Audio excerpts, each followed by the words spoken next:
अस्सलाम वालेकुम। सुल्तान महमूद गजनवी और अय्याज, दोस्ती, वफादारी और हिकमत की दास्तान। आज मैं आपको इस मौजू पर बताऊंगा। डियर नाजरीन, सुल्तान महमूद गजनवी और अय्याज की कहानी महज एक बादशाह और गुलाम की दास्तान नहीं, बल्कि ये एक ऐसी हकीकत है जिसमें वफादारी, अक्लमंदी और हिकमत के कई पहलू पोशीदा हैं। महमूद गजनवी वो हुक्मरान था जिसने गजनवी सल्तनत को एक अजीम ताकत में बदल दिया। उसके वालिद सुबक्तगीन भी एक बहादुर जनरल थे और महमूद ने अपने वालिद की रिवायात को बरकरार रखते हुए फौजी फतुहात का सिलसिला जारी रखा। इसकी फतुहात में सबसे ज्यादा जिक्र हिंदुस्तान पर किए गए 17 हमलों का आता है। इन हमलों का मकसद सिर्फ दौलत जमा करना नहीं था, बल्कि महमूद गजनवी ने अपने हमलों को एक जिहाद करार दिया।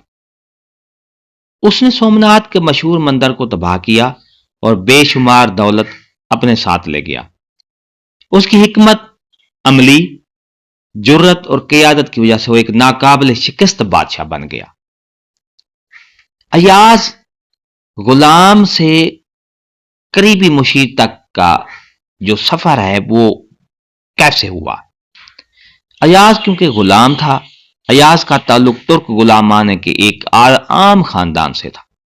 उसकी जहानत, ईमानदारी और वफादारी की वजह से सुल्तान ने उसे अपने करीब कर लिया और दरबार में उसे नुमाया मकाम दिया।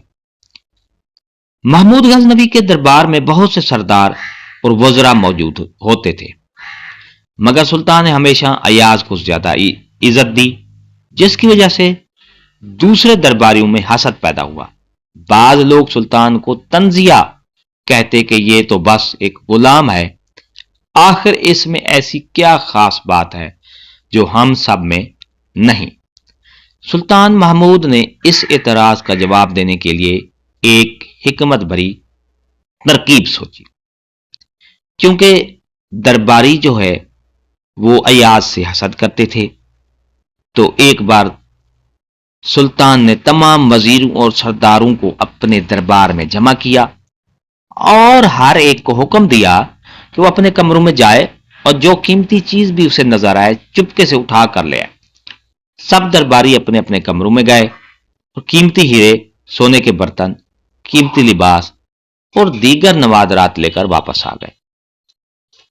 आखिर में अय्याज की बारी आई। वो अपने कमरे में गया और जब वापस आया तो उसके हाथ में सिर्फ अपने पुराने जूते थे।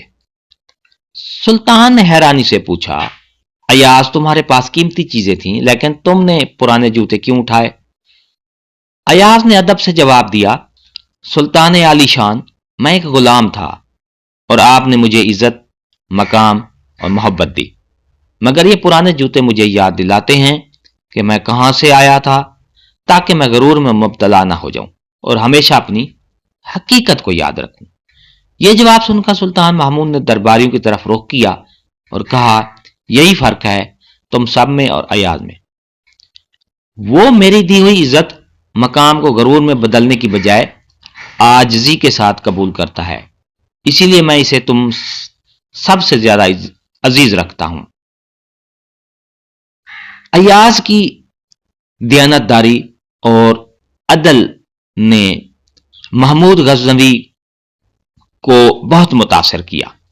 जब महमूद गजनवी ने अय्याज को लाहौर का गवर्नर मुकर्रर किया तो उसने एक मिसाली हुक्मरान होने का सबूत दिया। वो आदिल, ईमानदार और दयानतदार था।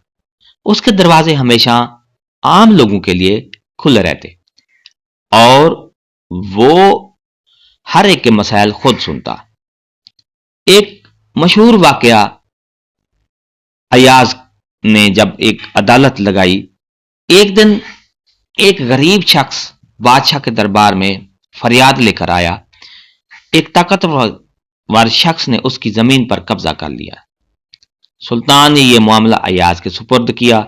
जब अय्याज ने तहकीकात की तो मालूम हुआ कि वो ताकतवर शख्स खुद सुल्तान महमूद का करीबी वजीर है। अय्याज ने बगैर किसी खौफ के फैसला गरीब शख्स के हक में दे दिया اور وزیر کو حکم دیا کہ وہ فوراً زمین خالی کرے۔ وزیر نے ایاز کو دھمکایا، مگر ایاز نے کہا میرے لیے سب سے بڑی طاقت سلطان کی دی گئی عزت نہیں بلکہ میرا انصاف ہے۔ یہ سن کر وزیر حیران رہ گیا، اور سلطان محمود کو جب اس فیصلے کا علم ہوا تو وہ ایاز کی ایمانداری سے بہت متاثر ہوا۔ ایاز کی سب سے بڑی خوبی عاجزی اور خلوص کی تھی۔ ایاز نے سب سے بڑی خوبی اس طرح نبھائی کہ اس نے کبھی خود کو سلطان کا مقرب سمجھ کر غرور نہیں کیا۔ وہ ہمیشہ عاجز رہا اور لوگوں کے ساتھ نرمی اور محبت سے پیش آیا۔ کہا جاتا ہے کہ ایک دن سلطان محمود نے ایاز سے پوچھا، ایاز تم ہمیشہ خاموش اور عاجز کیوں رہتے ہو؟ ایاز نے مسکرا کر جواب دیا، بادشاہ سلامت، میں ایک غلام تھا مگر آپ نے مجھے عزت دی۔ اگر میں غرور کرنے لگوں تو یہ آپ کے انصاف کے خلاف ہوگا، اور اگر میں اپنی حقیقت کو یاد رکھوں تو عاجزی کے سوا کچھ نہیں رہتا۔ یہ جواب سن کر سلطان محمود متاثر ہوا اور کہا اگر ہر شخص ایاز کی طرح ہو جائے تو دنیا میں عدل اور محبت قائم ہو جائے۔ محمود غزنوی اور ایاز کی ان کہانیوں سے ہمیں یہ سبق ملتا ہے کہ عقل، ایمانداری اور خلوص سے ایک غلام بھی بادشاہ کا سب سے عزیز ساتھی بن سکتا ہے۔ حقیقی عزت حسب و نسب سے نہیں بلکہ کردار اور عمل سے حاصل ہوتی ہے۔ انسان کو ہمیشہ عاجزی اختیار کرنی چاہیے اور اپنی حقیقت کو نہیں بھولنا چاہیے۔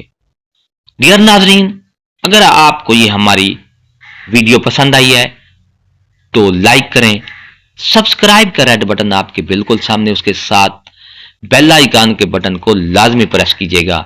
ایک نئی اپڈیٹ کے ساتھ پھر آپ سے ملاقات ہوگی۔ شکریہ، اللہ حافظ۔